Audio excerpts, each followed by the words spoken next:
A lot of people don't fall into debt because they're careless people. They fall into it because interest and fees quietly stack the deck against them. Credit cards, personal loans, medical bills, it all adds up quickly. Our sponsor, PDS Debt, helps people break the cycle with custom options based on your real financial situation, not a one-size-fits-all formula.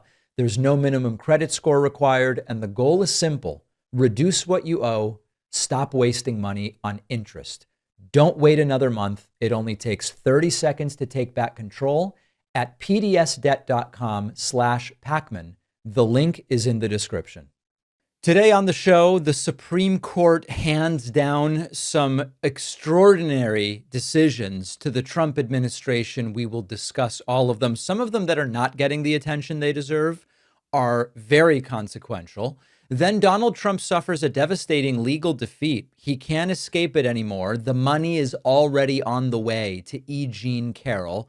We're also going to look at a brand new report raising serious ethics questions after Trump bought millions of dollars in stock. And then just 2 weeks later, his own administration pursues a massive government contract that looks like it's designed for the very company Trump bought stock in. What a surprise. Kevin Hassett, a top economic advisor to this administration, accidentally admits exactly what critics have been saying about inflation all along. And Dr. Oz says something so absurd about health insurance that it is a stunning reminder that this guy is overseeing Medicare and Medicaid. And then top Republicans are suddenly revealing what they're actually terrified will happen to them if they lose the midterms. And it's pretty bad, I've got to be honest with you. All of that and more on today's show, if I can fit it in.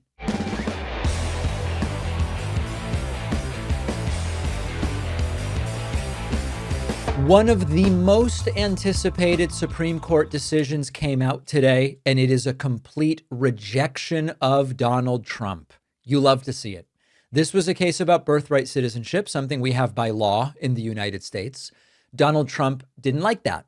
He tried to end birthright citizenship by signing an executive order, arguing if you're born in the United States, but to parents who are here illegally or temporarily, like maybe tourists or students, then you are not an American citizen. This is what Trump wanted. This is not what the law is right now.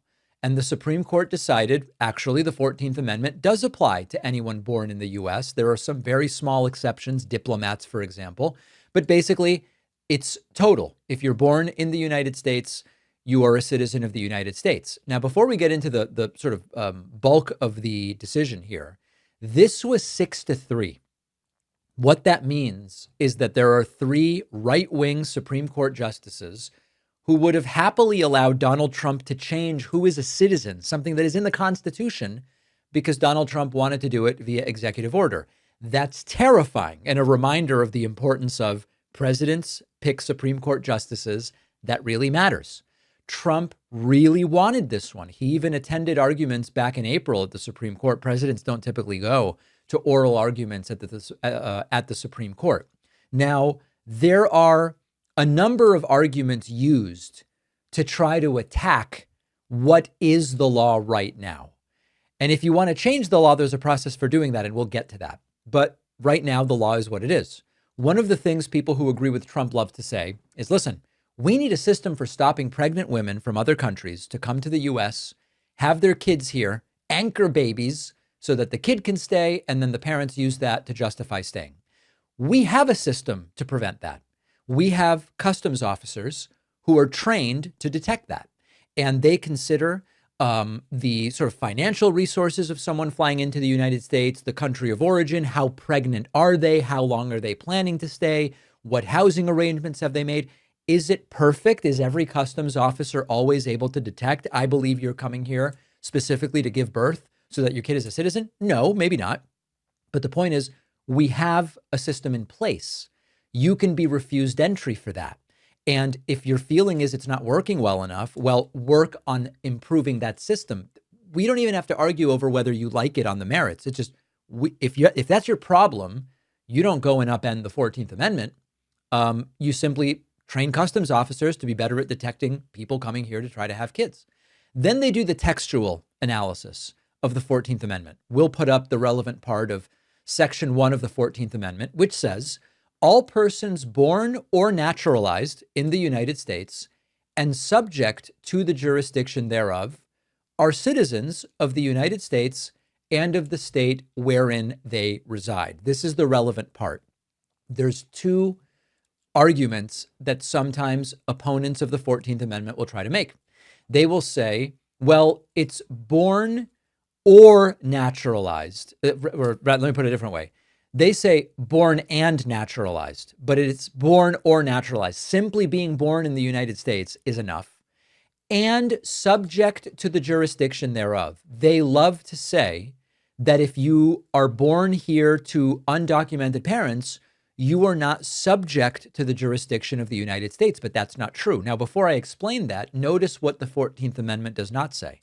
It doesn't say only people born to citizens. It doesn't say only people born to legal residents. It does not carve out an exception for somebody who's here temporarily or without legal status. And so they focus in on the subject to the jurisdiction thereof. The only exceptions, the only people not subject to the jurisdiction are children of foreign diplomats who have immunity from U.S. law and historically members of invading armies. If there's an invading army here and they have a kid, that kid would not get citizenship. Everybody else, if you're physically in the U.S., you are subject to U.S. law. You can be arrested, sued, taxed, or prosecuted. If you're here illegally or as a legal tourist or as a legal student, you're subject to American jurisdiction. And therefore, the 14th Amendment applies to you. There's an old case where the Supreme Court already addressed this. It's U.S. v. Wong Kim Ark. And the court said, children born to non-citizen parents are citizens, period. So there is no serious legal foundation to exclude anybody from the 14th Amendment other than the children of diplomats, as I mentioned. This is a new argument. Trump reacting by ignoring, focusing on the wins instead. Minutes after this decision, Trump posting, quote, big win. The United States Supreme Court just ruled against men playing in women's sports. Wow. That takes that ridiculous situation off the table. And then Trump posting again to Truth Social. The Supreme Court just took restrictions off political spending. A big win for Republicans. And more importantly, the First Amendment. So listen, Trump got some wins yesterday and today, and I'll talk about some of them in a moment. But this is a big loss for Donald Trump. Trump staked a lot on this. He showed up at the Supreme Court. He wanted this badly, and he didn't get it. Now, if you really believe that if you were born to an undocumented immigrant, you shouldn't be a citizen, you can lobby to change the law. You can go through the process of trying to get a constitutional amendment. I don't think they'd be able to do it because they simply wouldn't be able to build support for it. But there is a way to do this. And my opinion is it shouldn't be changed. But if enough people think it should, we have a process for that. It's not the process that Donald Trump went through. And Donald Trump was rebuked here. But don't forget that he convinced 3 justices to say, sure, upend all of it, get rid of it, throw it in the trash. And if we ever find ourselves again in a situation where you don't love the Democratic or the Republican candidates, simply remember the consequences. On this one, fortunately, the decision went the right way. But if Hillary Clinton had won in 2016, do you think we'd have Roe v. Wade right now? Of course we would. We absolutely would still have Roe v. Wade. So a big loss for Trump. We will talk, though, about some of the wins that Donald Trump got. We have more new decisions from the Supreme Court. And if I kind of zoom out and bottom line a bunch of them for you, it is impossible to see the United States as being in anything short of a crisis right now. Fortunately, the Supreme Court did rule the 14th Amendment is the 14th Amendment and did not rule with Trump. On that one, we already talked about it. But the Supreme Court did issue a number of rulings which expand the power of the presidency, as if we need a more powerful presidency. Number one, the court has affirmed Donald Trump's ability to fire most independent regulators, including the heads of independent agencies, without cause, meaning for any reason whatsoever, other than illegal reasons. I believe that that still wouldn't allow Trump to fire people because they're black or Christian or whatever. And before this ruling, Congress sort of insulated the people in charge of about 24 agencies from political influence by saying the president can fire them, but he needs to show cause. If you don't like how their regulations are affecting you or your family's ability to monetize the presidency, now you can fire them. They go away like a miracle. The court ruled 6-3 on this. Of course, the 3 liberal justices saying no way, but they didn't have the numbers. So that means Donald Trump now controls, in this completely unfettered way, the SEC, the Fed, and the FTC, the Commodity Futures Trading Commission, and the Consumer Financial Protection Bureau. He also has control over infrastructure, communications, energy, labor, personnel, civil rights, operational and science service providers, the FCC. I could go on and on. It is a long list of organizations. And importantly, the National Labor Relations Board, meaning unions, the Equal Employment Opportunity Commission, NASA, the EPA, Social Security Administration, U.S. Postal Service. I am finding myself drawn again to issue a reminder about Hillary versus Trump in 2016 really mattering. Not only would we have Roe v. Wade right now if Hillary Clinton had won, we would also still have more limits on presidential power when it comes to firing whoever he wants for whatever reason he wants, even if there is no cause. And there were, I don't want to harp on this, we're going back a decade. There were people ostensibly on the left who at the time were going, oh, Hillary's a corporate shill. She's just like Trump. I'm going to stay home. I don't care about the Supreme Court. It doesn't really matter. We have really seen that it does matter. And I hope people remember that in the future. Now, separately, the Supreme Court also ruled that Donald Trump cannot remove a governor of the Federal Reserve. If he had been allowed to do that, he could effectively take even more control over the Fed. That being said, the White House is saying it's going to look for a different way to fire Fed governors. I want to remind you, talk about another example of their principles don't really matter. Republicans and the right wing used to be about taking away power from presidents. We want states to decide. We want consensus to decide. We don't want the president having more power. We support a limited executive branch. And now that's not convenient to what Donald Trump wants. So that principle goes right out the window. And I think that that's really the bigger story. Every time you hear the president has more power, think about Donald Trump. Don't think about Republicans or Democrats. Think about Trump and think about the next president and the one after that. Supreme Court decisions don't expire when Trump leaves office. They become a baseline. And the baseline for presidential power has now been ratcheted up. And that is exactly why the founders built a system of checks and balances. They wanted and understood let me put it a different way. They understood that while they want well-intentioned presidents, even well-intentioned presidents shouldn't have unlimited authority. Someone will eventually abuse it. We are at almost 250 years of the United States. And most of the argument has been, let's prevent people from having too much power. We don't want power concentrated in one person. And this Supreme Court keeps going, no, let's give more power to the president, more power to the president. Now, could this come back to bite them once it's a Democrat in the White House? Maybe. But if you're someone who used to say, I don't want government to have too much power, you should be concerned about this regardless of who's in office. And I'm looking at a lot of those small government conservative Republicans who spent decades saying, we need to take power from the presidency, not give it. And now they are looking the other way. Suddenly they don't care. The hypocrisy is truly stunning. There is a fascinating prediction market that is attracting attention because it's asking a question that, quite frankly, even a few years ago would have sounded completely absurd. Will Donald Trump declare a national emergency over supposed election interference before the 2026 midterms, which are now only a few months away. The fact that this is even being discussed tells you a lot. The fact that the odds are spiking is really the red alert concern. Now, part of the reason this is a topic is the recent Supreme Court rulings that expand presidential authority and also limit some avenues for challenging election procedures. So we now have a Kalshi betting market. Will Trump declare an election emergency?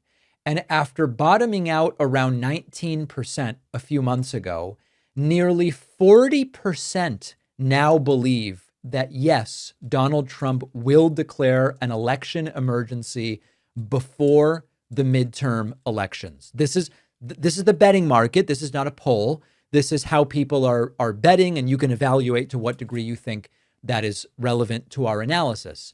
This is the same Donald Trump who spent months falsely claiming the 2020 election was stolen until it was clear he wasn't going to be able to stop Biden from becoming president, and then has since spent years continuing to insist that it was stolen. And think back now to 2020. Trump pressured state officials to find votes for him. He encouraged efforts to overturn certified election results. And he still says, elections I win are the only ones that are legitimate. So when people ask, would Trump be willing to invoke a national emergency over supposed election interference? Of course he would. Look at all the stuff he was already willing to do. We've watched him claim election fraud for years. When the political outcome doesn't go his way, he says it couldn't have possibly been the right outcome. And I believe that in part, this is why the midterms matter so much. Trump can't afford a political defeat. And later in the show, we're going to look at people like Mike Johnson and Stephen Miller sort of acknowledging it will be really bad if Democrats take the House of Representatives and or the Senate. Obviously, if Democrats take the House of Representatives, Mike Johnson almost certainly is no longer going to be Speaker unless some Democrats join Republicans in voting for Mike Johnson. And suddenly Trump is going to have congressional committees investigating everything he's done in what will be the first 2 years of his presidency. There will be subpoenas and oversight and hearings, legislative roadblocks. The entire political landscape is going to change. So these midterms are so much more than just another congressional election. It is going to be a referendum, especially after the Supreme Court decisions. Does Trump continue to govern with basically no institutional constraints, or is he at least going to face a more aggressive opposition in Congress? The polls aren't looking so hot for Republicans. And the worse that the polls look, the more reasonable it would be to expect Donald Trump to once again start talking about fraud, cheating, election interference, a rigged system, and all of this stuff. It's been his pattern for years. He is more disinhibited than he has ever been. He is in greater decline than he has ever been. And the Supreme Court has granted him a bunch of leeway with executive power. So it is almost the perfect storm of Trump saying national emergency. Now, if Trump did that, of course, there would be legal challenges. There would be political resistance. There would be constitutional questions. I don't know if he would get away with it. But if the last decade has taught us anything, it's that a lot of ideas that would have once been dismissed as that's impossible, they're now very real battles. And so I think this is worth paying attention to. And the thing people really need to understand is that Trump never needs to prove widespread election interference to simply claim it. He can claim it, and we've seen the movie before, right? In 2020, we had 60 court cases, recounts, audits. There was no evidence of the massive fraud that Trump claimed. But it didn't stop him from continuing to say it every single day for 6 years. And so if Republicans keep underperforming the polls, they are going to look at every angle on this, and it may lead them to our best bet is for Trump to declare an emergency. Will he get away with it? Hopefully not. And by the way, what will deter, I don't think it's ultimately going to be a court that determines does Trump get away with that or not. I believe it is going to be whether they can manufacture enough consent on social media and on digital platforms and in the news media. And I spend a bunch of time in my forthcoming book, Pay Attention, talking about this. One of the things that is going to, because the national emergency would be sometime before the election day, obviously. A great factor in influencing how that national emergency is received is going to be what sort of algorithmic play does it get. I write about that in my forthcoming book, Pay Attention. We have a limited number of signed copies available. You can get them and all other formats of the book at davidpakman.com/pay attention. This book took a lot of work to write. I'm in the middle of recording the audiobook now. I would be flattered if you were to pre-order the book at davidpakman.com/attention. Debt has a way of distorting reality. You make the payments, you follow the rules, and you still feel like you're falling further behind. That's not a personal failure. This is how compounding interest and fees are designed to work. And the longer it drags on, the more expensive it's going to get. That is where our sponsor, PDS Debt, can help. PDS Debt works with people dealing with unsecured debt like credit cards, personal loans, and medical bills. Instead of offering generic advice, take the time with them to understand your specific financial situation, and they'll give you a personalized plan to help you save more, reduce what you owe, and pay the debt off faster. There is no minimum credit score required.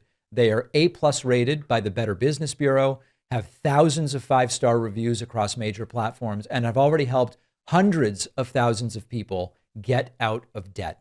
Every month you wait costs more in interest and in fees. So the best time to start was yesterday. The second best time is right now. Don't wait another month. Take back control in 30 seconds. Get a free personalized assessment at pdsdebt.com/Pakman. The link is in the description. I used to think that my phone was good enough for recording meetings until I actually needed to do a bunch of follow-up, find something I missed. And if you miss one detail, all of a sudden you can't follow up correctly and you've got to listen to your entire recording. That's why the Plod Note Pro has become such a useful tool for me. It's one of our sponsors today. It's about the size of a credit card, thin enough to slide into a wallet, attaches magnetically to the back of my phone. I hit record, I stay present in the meeting. Plod transcribes the conversation. It'll separate speakers. It'll summarize key points, turns them into action items, and later I can search all of it with Ask Plod. It has up to 50 hours of battery life, which my phone definitely does not. It also is built around enterprise-level privacy and security. Plod is for meetings, calls, interviews, any conversation where the follow-through matters. Go to plod.ai/Pakman and use code Pakman for 17% off all products. The link is in the description. This program is not like what you see on TV. It's not like the 3-letter cable news networks. It's not like the big media conglomerate publications.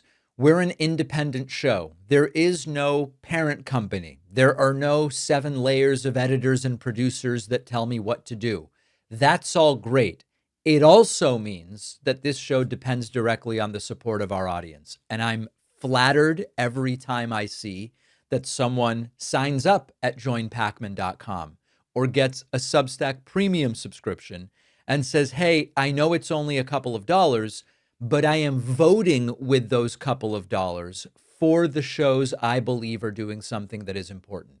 So I invite you with total humility and peace and love to get a membership at joinpakman.com.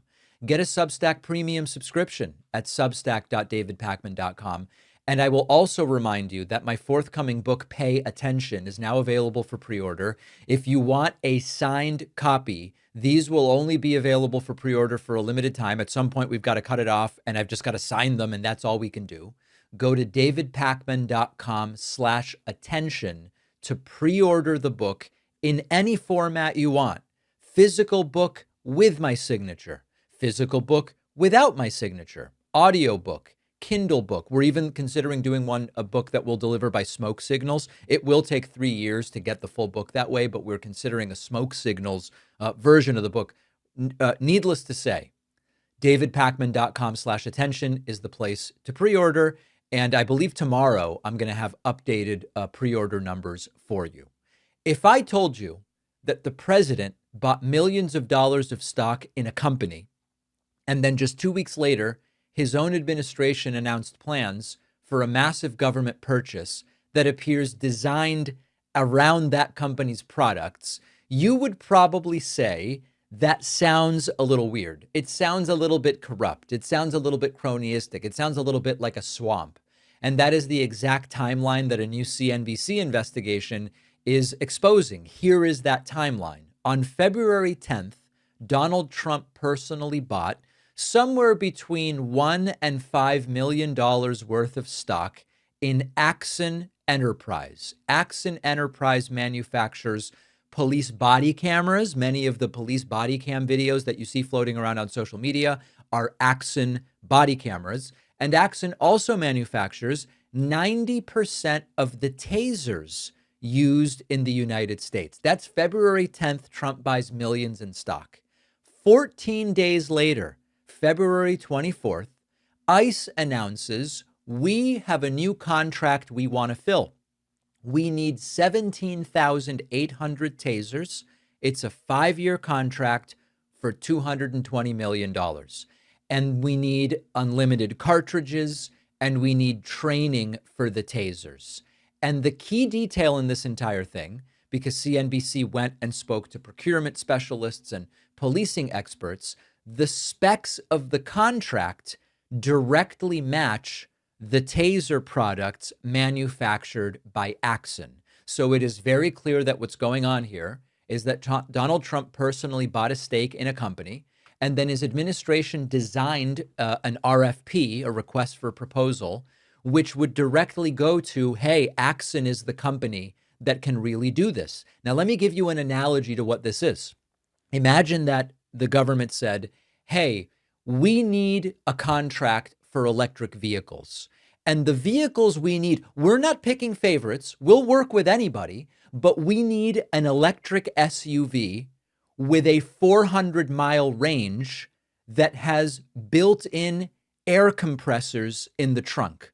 And then you would look at the market and you would go, well, there's only really one SUV. It's the Rivian R1S that fits those guidelines. And the government could go, we just have a list of requirements. We're agnostic to who we work with. If you have an electric SUV that can go over 400 miles and has a trunk air compressor to pump up tires, then you can be considered for this contract. And it's like, yes, but you wrote that up knowing that Rivian is the only one. I'm using this example because I drive a Rivian, and that's what they are. And that is exactly what is going on here. We just want to get these tasers, and here's the list of requirements. Who can do it and deliver them in this volume? Well, it's probably only this one company. Now, I do think it's important to stick to the facts. There's no evidence that Trump directed the procurement that we have right now. There's no evidence right now that Trump knew that this procurement was going to happen before he bought the stock. There's no evidence Axon knew Trump became a shareholder. We don't have that information right now, and the investigation is clear about that. But of course, that's not really the issue. The issue is presidents are supposed to avoid situations where government decisions could even appear to benefit their own financial interests. And this certainly appears that way. Now, it could be even worse. It could be that everybody is in the know, and this is overt corruption. Right now, we only have the appearance of impropriety. Now, the White House insists there's no conflict. Trump's assets are held in a trust. His kids manage the trust. His investments are handled by outside financial managers. And by the way, presidents are exempt from federal conflict of interest laws anyway. So even if Trump were doing something sketchy, he's exempt from those laws. That is not a very strong defense because, of course, Trump talks to his kids. He knows what's going on. He knows what moves they're making with his money. And saying, even if I did this immoral thing, it wouldn't be illegal, is not like a super hot defense of your ethical guidelines. It doesn't answer any of the ethical questions here. Why should the president personally own millions of dollars in a company that stands to benefit from the policies of his own administration? Every administration should want to avoid that question, and instead it's coming up again. And the bigger pattern is really the concern. Is it crypto? Is it the family business ventures? Is it the licensing deals? Now it's stock holdings connected to government policy. There's story after story where Trump's public office and his private financial interests end up very close together. The article doesn't prove corruption. It doesn't prove Trump told ICE, write up a contract proposal that would directly go to Axon, which I own stock in. Those claims right now go beyond the evidence that we have, but it shows yet another situation of an apparent conflict of interest. These are the types of conflicts presidents are usually wanting to avoid because they care about public trust. I don't know that Trump really cares about that. When a president buys stock in a company and then his administration pursues a contract that seems tailor-made for that company 2 weeks later, people will ask questions, and they should. Most presidents care about the appearance of that. Trump doesn't seem to care. And to be frank, why would he care when there don't seem to be any consequences to him to doing this sort of stuff? Contracts handed out to friends, no bid contracts under faulty, urgent emergency parameters to do the reflecting pool given out to people. I mean, Trump doesn't seem to care. And if you keep getting away with this sort of thing, at the end of the day, why would you care? So I can understand why Trump doesn't care. Other presidents would. The question, of course, is to the MAGA voters and the people who voted for this crap. Do you feel good that your tax dollars are potentially going to a contract cronyistically handed out to a company that Trump is an investor in? Do you feel good about that? It's a very simple question. And you can tell me, well, David, I don't want men and women's sports, or I don't want, I like the war in Iran or deportations or whatever. But are you happy that these contracts appear to be going in the direction of benefiting Trump and his family personally? Just answer that question. Let me know what you think. Whoa, well, we now have a serious problem here. The most ended war ever might have to end again. And Donald Trump is calling making housing affordable a yawn. Oh, by the way, yawn for the guy who can barely stay awake is kind of funny. Donald Trump asked yesterday when meeting with reporters in the Oval Office, reminder, Donald Trump increasingly sits down now when he does events. And as usual, as has become the case, when the press is let into the Oval Office, Trump is already sitting down. Something seems to be going on with his mobility, not the primary point of this story. Trump asked by a reporter, are you going to sign that housing bill? And Trump goes, it's a yawn. Really? Making housing affordable is a yawn? But will you sign that housing bill? I have not. It hasn't been sent to me yet. It's coming, I understand, and then I'll make it. Here's what I would like to sign. Much more than a bill that big deal. It's a yawn. Some people say it's wonderful. To me, compared to the Save America Act, just about everything is a big yawn. Compared to the Save America Act, which would make it harder for people to vote and it would depress voter turnout in a way that Trump thinks will be good for Republicans. Compared to that, getting people affordable housing is a big yawn. Another clip of Trump that would make a great campaign video against Republicans. People can't afford housing. Trump promised to do something, and yet a bill that would do something about it is a yawn. A reporter asked Trump, what are your plans for the housing bill? And Trump goes, it's just so unimportant. What are your plans for the housing bill, Mr. President? I don't know. I think it's so unimportant by compared to the Save America Act. I think the Save America Act is exactly what it says. It's saving America from crooked elections. And the housing bill is a bill that can get approved. They worked on it long and hard.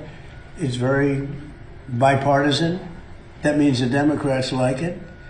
I think it's maybe even, it's probably maybe more that way they're getting things that I wouldn't necessarily agree to. Nobody knows more than housing in the history of the presidency. Nobody did well like me in housing. I made a lot of money. I made a lot of money with housing. What an incredible populist message. You ran on cutting housing costs. Here's a bill that would do a little bit to cut housing costs. You're bored by it.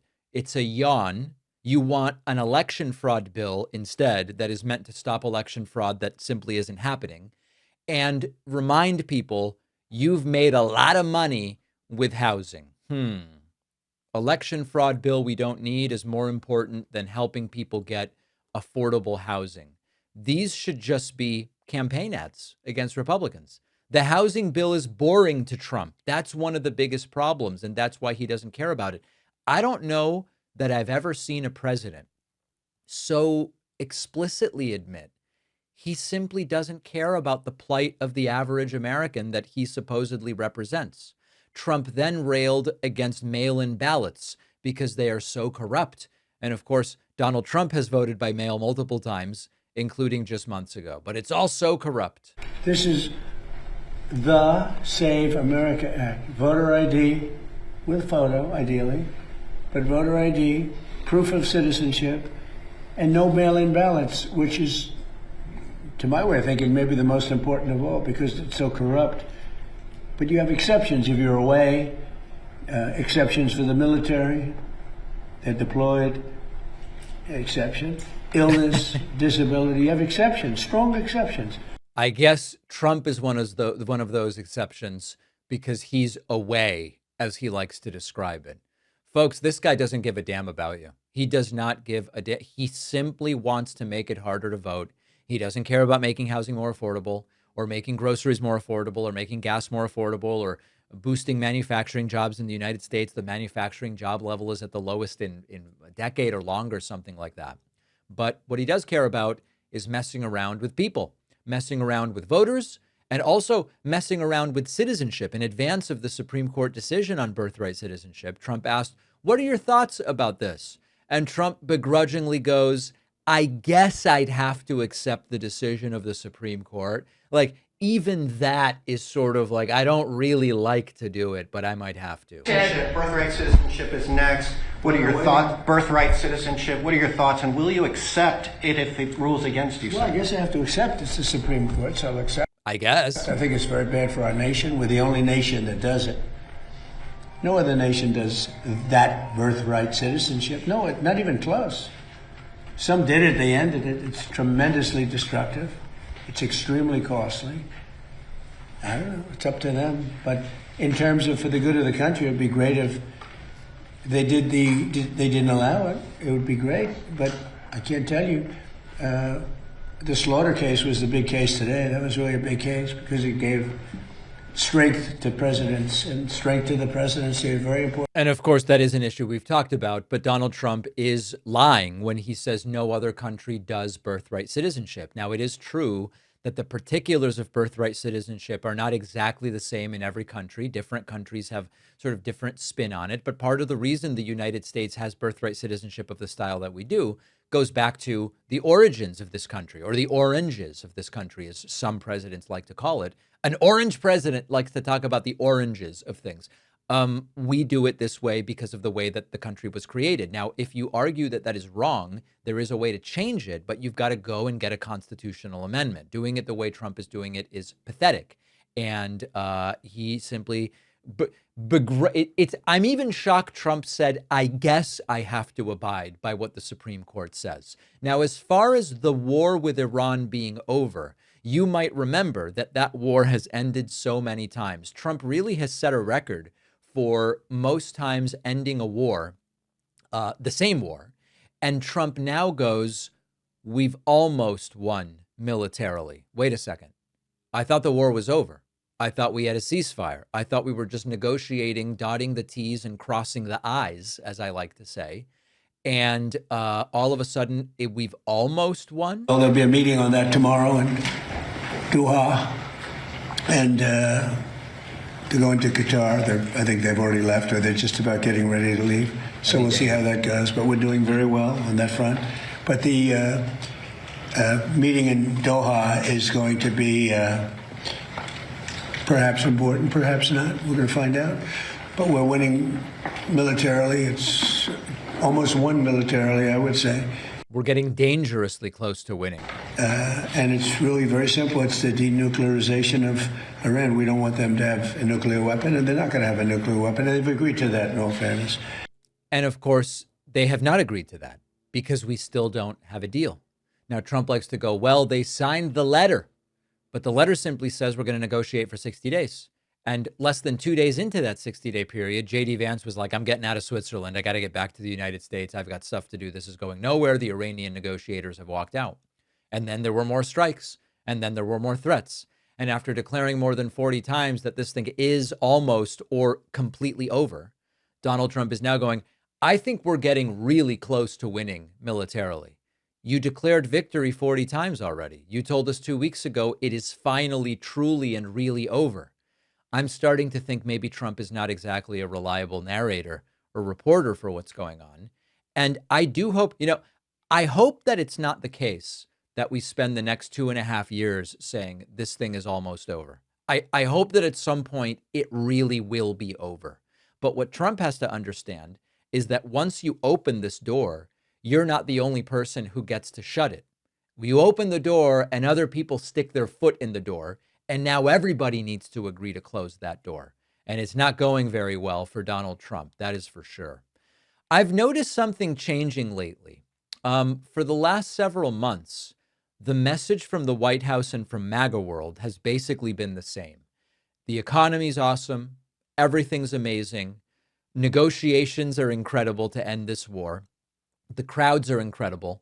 America has never been stronger. It's never been more affordable. It's never been more economically powerful. They've been projecting complete and total confidence. But every once in a while, they, I think, accidentally reveal what they're really worried about. Check out this video of Stephen Miller, who said if Democrats regain power, it's game over. Game over is the phrase he uses. And one more point on this, Laura. This is existential for this country. You've covered more than anybody. When the Democrats, should the Democrats regain power, it's game over.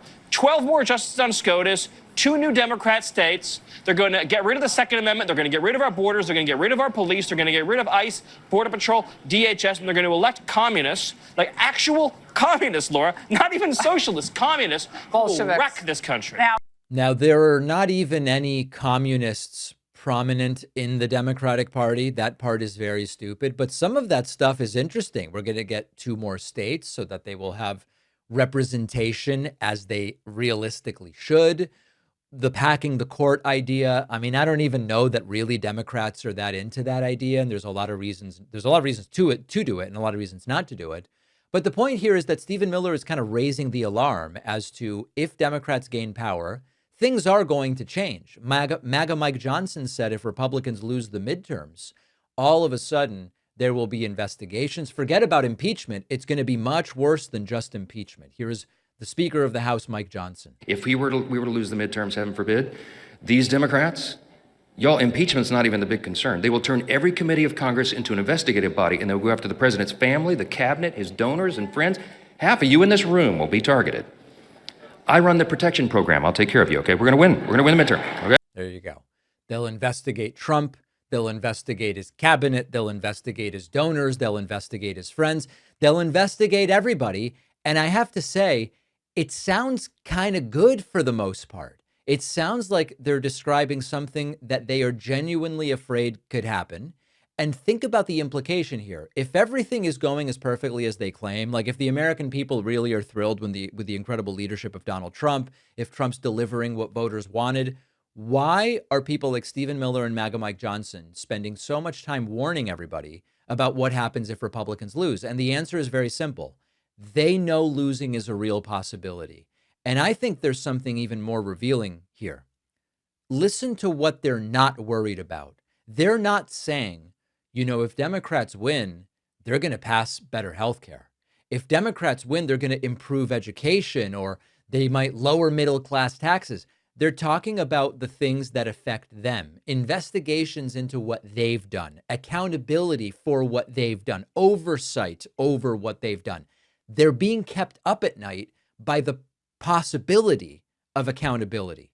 And Mike Johnson isn't warning, you know, Democrats might be making better arguments about policy. He's warning they're going to have subpoena power. And that is a tell. Congressional investigations are one of the primary constitutional responsibilities of Congress. When one party controls the White House, the House, and Senate, as Republicans do right now, oversight diminishes. When the opposition wins control of even a single chamber, at least you can do hearings and document requests and subpoenas and get people to testify under oath. That is not a radical new invention. In fact, that's how the system is designed. When we talk, sometimes about impeachment, and a lot of people go to the political calculation. Could it work? This, that, the other thing. Impeachment is a congressional responsibility. If you see impeachable actions, you must impeach. And if Democrats win the House, as I expect them to do in November, I also expect that there would be investigations. Why wouldn't there be? Republicans spent years investigating. I mean, listen, look at the list. There were the Hillary Clinton Benghazi hearings. They investigated Hunter Biden. They investigated the Biden administration. They launched one inquiry after another, sometimes with, I guess, some evidence. They certainly didn't think congressional oversight was inappropriate then. So yeah, if Democrats regain subpoena power and decide, hey, we believe there is evidence pointing to we should investigate the Trump administration, that is called politics, but it is also called checks and balances.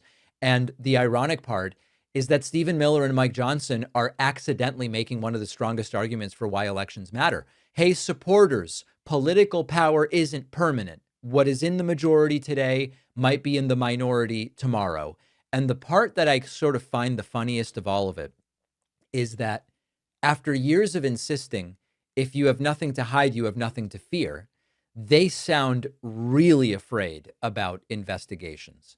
I don't know who will win the midterms. We have a ways to go. The House is looking pretty good. The Senate's looking kind of okay. But I do know that when the people running government spend this much time warning their supporters, do you know what's going to happen to us if we lose? They started imagining that possibility themselves. And if we look at these clips, they don't like what it means. There are a lot of very good reasons to boot these Republicans out in November. And one of those reasons is judging them by their own standards and the promises they made. They failed to deliver on all of it. But giving people investigative power to look at the facts of what's happened and determine whether subpoenas are appropriate, whether special counsel is appropriate, whatever, that is a really good reason to vote these people out in November. And I hope that we do it. The David Pakman Show is an audience-supported program, and the best, most direct way to support the show is by becoming a member at joinpakman.com. You'll get the daily bonus show, the daily commercial-free show, and plenty of other great membership perks. Get the full experience by signing up at joinpakman.com. Every once in a while, someone in the Trump administration accidentally tells the truth. And when they do, it's usually pretty revealing. I've got a great clip for you. Here is Kevin Hassett, one of Donald Trump's top economic advisors. He was asked, why are prices going up after the conflict with Iran? Not just gas prices, but like other prices. And Kevin Hassett's explanation is, listen, you've got gas in a truck moving stuff to Walmart. If the gas costs more, stuff at Walmart is also going to cost more. Yes, that's right, Kevin. But that is not the great defense that he believes it to be. The stupid grin on his face suggests he thinks he's being clever. But let's watch the clip and I'll explain to you why this guy is just totally off his rocker. What do you think the actual underlying rate of inflation is right now? And how do you bring that down before the midterm? The thing is that we've just had an oil shock, and when you have an oil shock, one thing we know is that top line inflation moves way more than core, but the core does move a little bit. And one of the ways you could think about it is that you've got gas in a truck moving stuff to Walmart, and the gas is more expensive, so the stuff at Walmart has to be more expensive too. Genius analysis, Kevin. Yeah, we understand that. In fact, we've been talking about that for months. That's the point. That is the criticism. He's now conceding the criticism. For years, Trump and Republicans told Americans inflation was Joe Biden's fault. If there was an increase at the grocery store, an increase at the gas pump, a shopping trip that's a little more expensive, they blamed Biden personally. The president is sitting behind his desk. He's got a price dial, and he can turn it up or he can turn it down whenever he wants. And remember all of those I did that stickers that people put on gas pumps with Joe Biden's face when gas was, higher than 187 a gallon, but well lower than it is right now. And Trump was giving speeches about inflation under Biden, and every carton of eggs somehow was proof that Biden destroyed America. Now Kevin Hassett comes along and he goes, look, if gas gets more expensive, transporting goods is going to get more expensive, and therefore prices at Walmart are going to go up. That's right. That is how economists have been explaining inflation for years. Welcome to the conversation. What he's describing is called higher input costs. If it costs more to move stuff around the country, businesses generally pass at least some of those higher costs on to consumers. That is not like this shocking economics revelation. It's Econ 101. If flour gets more expensive, bread and cookies, soft-baked chocolate chip cookies with mountains of chocolate chips, they're going to get more expensive as well. If your electric bill doubles, the pizza shop is probably going to have to charge a little more for the pizza. It's not complicated. The question here is, who made gasoline more expensive this time? Was it a global price shock due to a pandemic that had nothing to do with Biden? Or is it because Trump said, you know what? Even though I ran on no new wars, I think I'm going to start a new war, immediately affect 20% of the global oil supply, which goes through the Strait of Hormuz, and it's going to trickle down and make everything more expensive. He has the explanation right, but it's that this time it wasn't some global situation. It was a choice that Donald Trump made. Now, whether you supported any particular decision or opposed it, if they contribute to higher oil prices, then according to Kevin Hassett's own explanation, the higher fuel costs work their way down into the prices consumers pay. That's his argument. The same people who spent years insisting that every price increase was personally Joe Biden's fault are now saying, you've got to appreciate the complexity of the global markets. Oh, we do. But the trigger, which is higher oil and gas, was Donald Trump. And it's fascinating how all of a sudden they discover nuance. When prices went up under Biden, it's the president has failed. Now it's, well, you've got to consider that global energy markets affect transportation costs, and then that's going to have an influence on retail pricing. Great. It's great that you now are acknowledging that. Trump chose to go to war with Iran. And it's this almost perfect irony. Kevin Hassett is trying to defend the administration with this nuanced explanation. And instead, he ends up explaining why simplistic political attacks over inflation never really made a lot of sense in the first place. And he accidentally gives the most persuasive rebuttal to years of Republican talking points and squarely puts the blame now on Donald Trump. So it's kind of like, I mean, gee, thanks, Kevin. We already knew how this all worked. The question is, when was his own party going to stop pretending that they don't understand how it works? And he finally is acknowledging it. Now, what I think is logical as a follow through here is to apply the exact same standard to tariffs, because the same logic applies to tariffs. If you make gas gets more expensive, input cost, then your final price for stuff is going to go up. Well, if now the importer, in addition to buying the product, has to pay a tariff on it, whatever they are manufacturing with that product is also going to have to get more expensive. And so I think we need to go further. It's great that Kevin is acknowledging that this is how it works with gas prices to retail prices, but it's also the way it works with blanket foreign tariffs to retail prices. If the steel you need to build the building now has a tariff on it, then it's going to make the building or the apartments or the office space rent or whatever cost more. He does understand it. They only pretend not to when they think it's inconvenient, but then all of a sudden they turn around very, very quickly. There are clips that are so ridiculous, you have to wonder whether the person speaking has ever interacted with the system they're supposed to oversee. I have one of those clips. This is Dr. Oz, now running the federal agency that oversees Medicare and Medicaid. He was trying to explain supposed fraud in the Affordable Care Act, also known as Obamacare. And his evidence is that 40% of the people who got a plan haven't used their insurance. And that proves there are a lot of fake people. This is a doctor in charge of Medicare and Medicaid. And listen to this.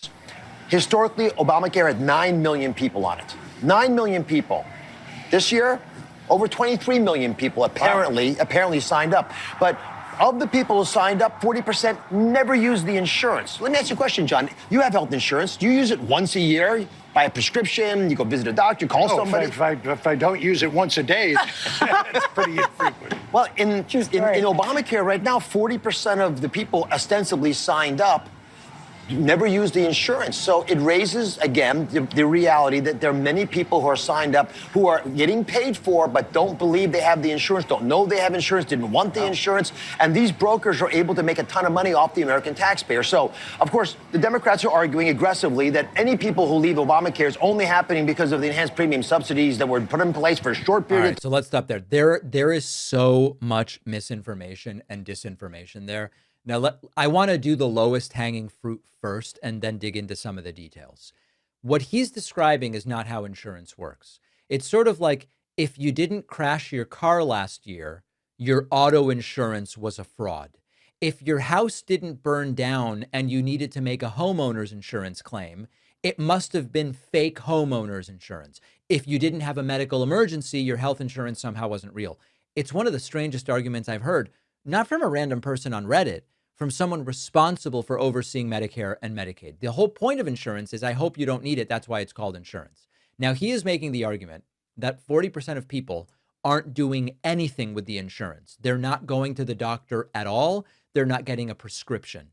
Now, this is where it starts to get into the weeds. And I don't want to dilute the argument, but I always like to give you as much information as I have. There is a lot of people don't have any medications that they take. They might take multivitamins, but you buy those at the retail. You don't get those through insurance. You might, you get skin creams, but they're over the counter or whatever.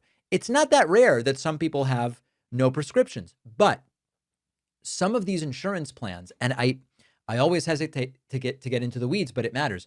Some insurance plans have a separate prescription side. And so it may be the case that they didn't use their insurance for medical services, but that there were prescriptions run through the prescription benefit side. This is really technical stuff. He also said, brokers are making a lot of money selling people these insurance plans. I don't know about every state, but in most states, certainly New York and Massachusetts, which I'm familiar with, you don't have a broker. The state has a website where you are getting these Obamacare compliant plans. There is no broker. So brokers are making money. Doesn't really make any sense. As usual, Dr. Oz seems to misunderstand a lot of this stuff. But the main concept is you pay for protection against something that might happen. You don't buy fire insurance hoping your kitchen catches on fire, and then you get to use it, and then they raise your rates or maybe even non-renew you. You don't root for your car to get totaled so that the insurance company knows you're real.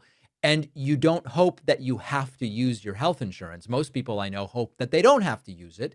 And from the insurance company's perspective, if you pay premiums and the people, if you're paying premiums and not filing claims, you're kind of the ideal customer. That's who insurance companies want. They want people paying into the system and requiring very little in return. And this is sort of the concept of an insurance pool. You have a lot of people, healthy people, who offset the costs of the people who get sick. That's kind of the model. It's like saying 40% of people who have smoke detectors never have had a fire. That's the goal. Imagine going to a gym and going, I've noticed a lot of people who haven't had heart attacks lately. Something suspicious is happening in this gym. Prevention is part of the point. And there's one other, by the way, obvious possibility, which I think has to be addressed. Many people don't use their insurance in a given year because they stay healthy or they only get preventive care that's covered without any claims. And that's not fraud. That's good news. Now, to be fair, there is fraud in healthcare. The biggest area is fake billing schemes, where it is providers submitting fraudulent claims to Medicare and Medicaid. That really has to be investigated. But this person didn't go to the doctor this year. is not evidence of fraud. If anything, it's evidence that the insurance did what it's supposed to do. And I want to mention one other thing. Some people have insurance and do have a reason to go be seen, but because their copay might be $20, it might be $50, depends on your plan, depends on the state. Some people don't want to spend that money. And so some of these people who are covered do have circumstances that would make an interaction with the medical system logical, but they can't afford or aren't able to comfortably pay the copay, or even in some cases, it's not a copay, it's a co-insurance where you might be responsible for 35%, for example, of the visit. Dr. Oz doesn't seem to get any of this. And he's the person overseeing huge portions of the American healthcare system. And you would hope that someone in this position understands the basics of how insurance works. And instead he's puzzled that, wait, people can buy insurance and they might not use the insurance. It must be fraud. I didn't use my car insurance last year. I didn't file any homeowners insurance claims. Apparently my house is imaginary and my car is imaginary or something like that. According to Dr. Oz, maybe I don't exist either. These people are so beyond incompetent that it is terrifying that they have taken over the vast majority of the federal government. Not everything. There are still people out there in programs doing good work. But as far as the leadership goes, the people appointed by Donald Trump, truly pathetic stuff. If you like this show, I would love for you to get my Substack writing. Each day, I'll send you a rundown of what's on the show, what's happening, what matters, why. It's free, no spam. Substack is also the only place where we own our data. So if we get censored on social media or on any platform, Substack's going to be the only way I can tell you what is going on. Sign up now at davidpakman.substack.com. There's something I've been thinking about lately that I don't think gets enough attention, which is that Donald Trump has created a political trap for himself. And like a lot of the problems Trump has, it's completely self-inflicted. Think back to what Donald Trump told people during the campaign. Inflation he was going to fix, wars he was going to end, definitely not start any new ones. The economy would boom. He was going to solve trade. He was going to fix crime. And he was also going to fix the border. And according to Trump, virtually every problem in the United States existed because Joe Biden was incompetent, or maybe it was Obama's incompetence before Trump's first term. And to fix these complicated problems, all we had to do was put Donald Trump back in office. And this is where I believe the trap comes in. Once you tell people every problem is somebody else's fault, and then you become president, you don't have anybody else to blame anymore. He's still doing it, but every problem that still exists is now happening on your watch. And if you trained everybody to believe presidents are the ones responsible for every problem, you put yourself in a situation where when there are still problems and you're the president, you have to pretend everything is solved. You can't admit, well, negotiations with Iran, they're not going so well. I wanted prices down, they're still too high, or a policy's not working the way I expected. He can't even admit something is simply taking longer than he promised, because as soon as he does, he admits that the guy who was supposedly going to fix everything hasn't fixed everything. And if the problems are the responsibility of whoever is president today, it must be that he is responsible. So instead, every announcement is the greatest. Every negotiation is fantastic. It's going so phenomenally well. It's all historic. The crowds are enormous. Polls he doesn't like are fake. Every criticism is a hoax. It is a completely unsustainable way to govern because reality is eventually going to catch up to you. And what worries me is not like, oh, Trump exaggerates. Yeah, Trump exaggerates. When a president convinces himself that admitting a problem exists is politically impossible, he becomes much less likely to actually solve the problem. Because to solve a problem, you have to acknowledge that it exists. And that is what competent leaders do. I remember when Barack Obama became president, this was like 80, 90 years ago, a long time ago. I was just a young boy at that point. Obama became president and he started to lift the country out of the financial crisis. And in sort of like the defense of John McCain in a way, The country was lifting out of that crisis likely in 2009, 2010, regardless, but certainly Barack Obama helped it along and didn't stand in its way. But even after that, when Obama ran for re-election in 2012 against Mitt Romney, Obama said, we've made a lot of progress getting out of the Great Recession, but the economy isn't working for everybody. We have work to do. There's more to do. That's what a competent and mature leader is able to do. You identify what's working, you identify what you've done right, but you also say, here are things we need to do more of. It's not perfect yet. We haven't totally solved this problem.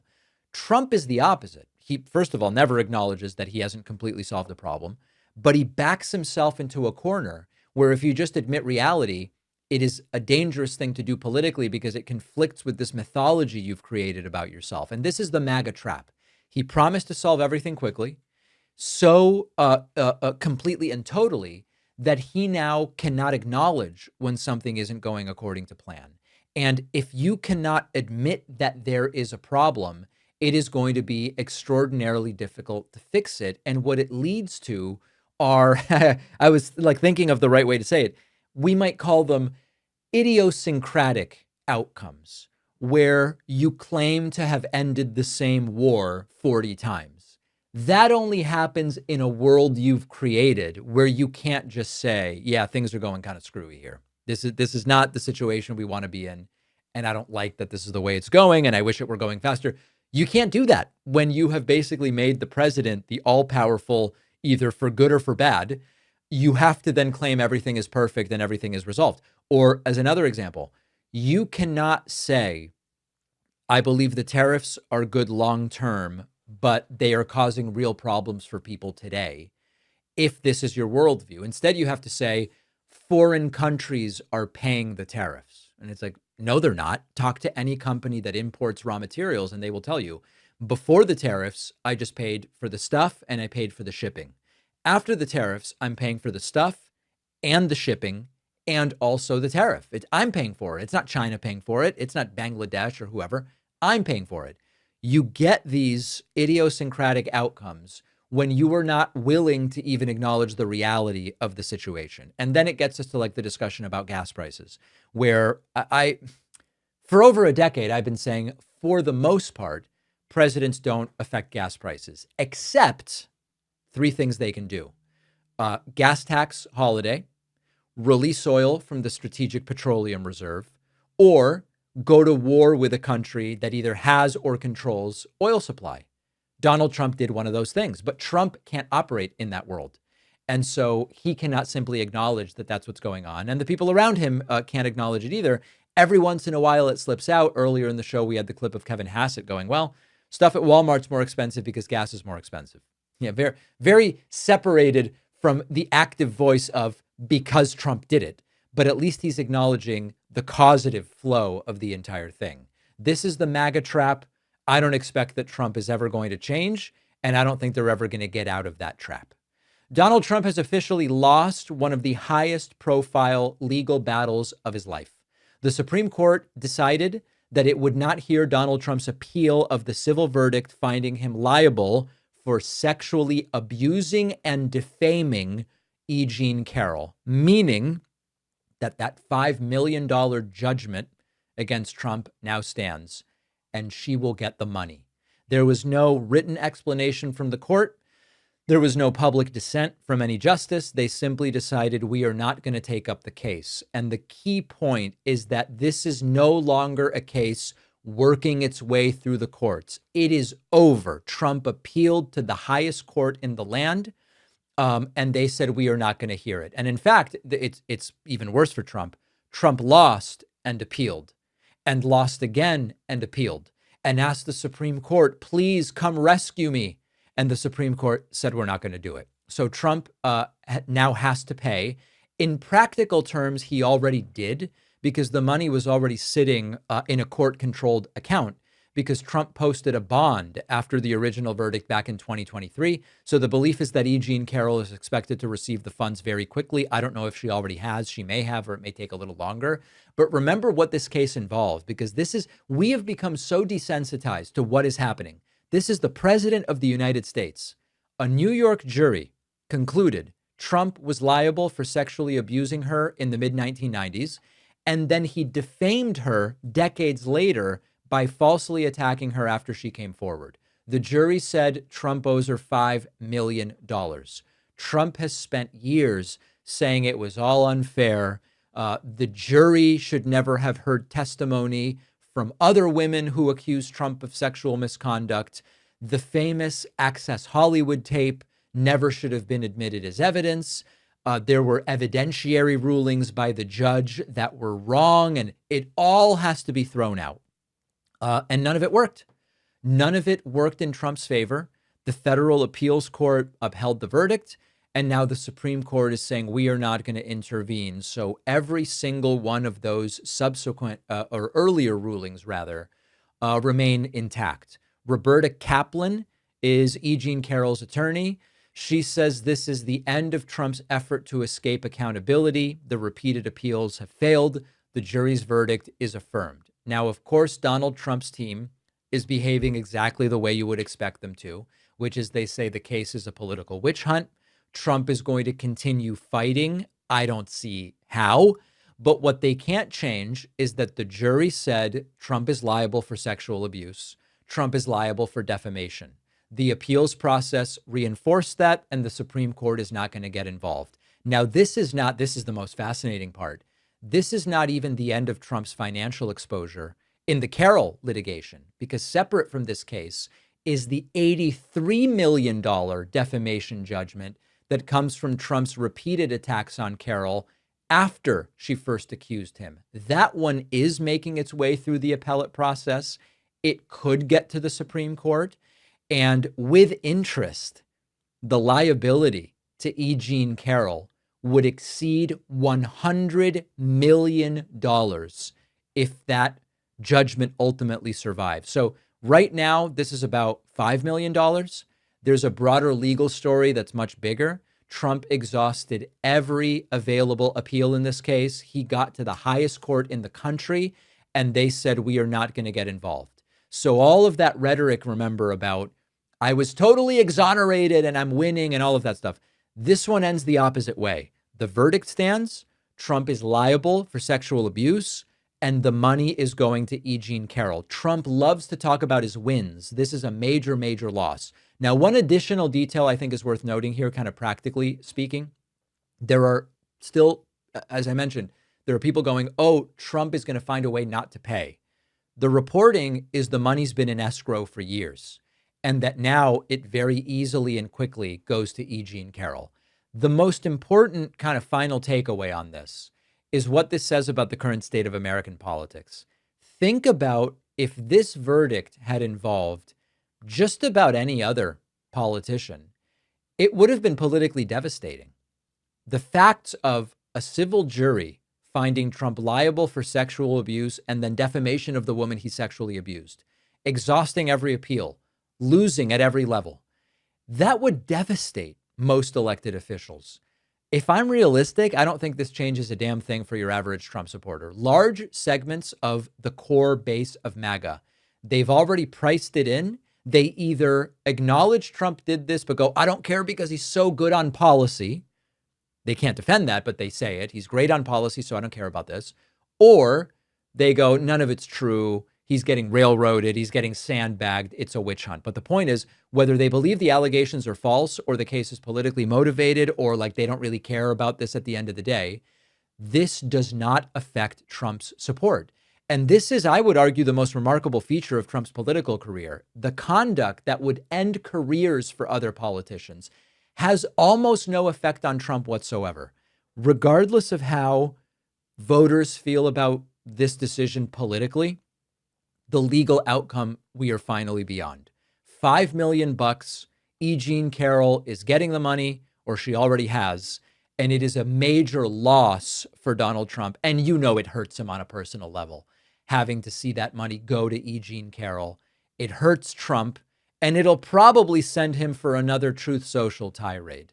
Now, on the bonus show today, we will talk about other decisions from the Supreme Court, including upholding late arriving mail-in ballots. This is a very important law, and the Supreme Court has upheld it. The Iran war has reportedly cost each household $1,000. All right. Is that a lot? Is it not a lot? We will talk about it. And millions now say they will not celebrate the 4th of July due to deep pessimism about the direction of the country. But are they pessimistic for one reason or for another? That's often the key. All of that and more we will talk about on today's bonus show. And remember, my book is available for pre-order, signed for a limited time.